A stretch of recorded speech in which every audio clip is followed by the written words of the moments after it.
ए बाबा आइल बाटे कोरोनावा जलवा कैसे चढ़ाइबू हो।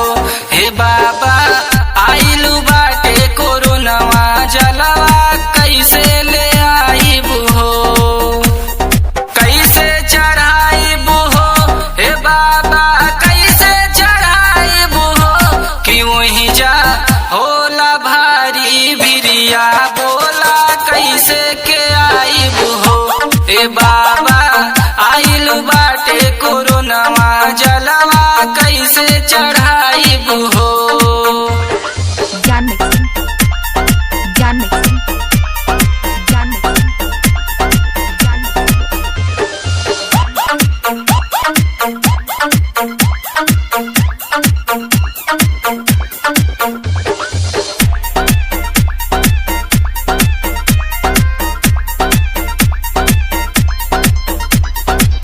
दुख में डूबल दुनिया सारी यही कोरोना महामारिया से।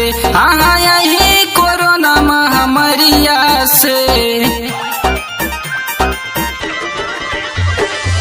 कितना लोगवा मरिए गाइल छूटल साथ महतरिया से। हाँ छूटल साथ महतरिया से। सुनी पुकरियाना हे बाबा सुनी गोहरियाना। कि अब की भांग धतुरवा बोलाए बाबा कैसे खियाई बुना। हे बाबा आइल बाटे कोरोनावा जलवा कैसे चढ़ाइबू हो।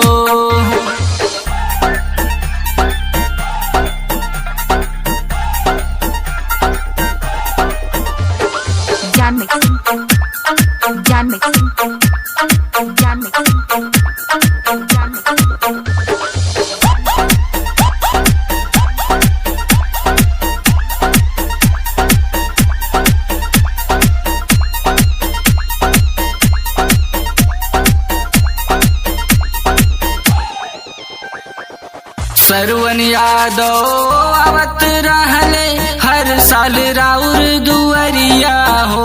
हाँ हर साल राउर दुअरिया हो। लॉकडाउन में कैसे आइब सुनीला सुशील के पुकरिया हो। हाँ सुनीला सुशील के पुकरिया हो। रोवता दुनिया ना हे बाबा सोवता दुनिया ना। कि नहीं बनल कौनो दवैया समैया फिर से नया आई हो।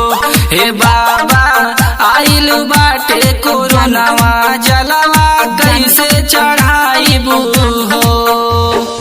अरे बाबा कुछ करी ना ये कोरोना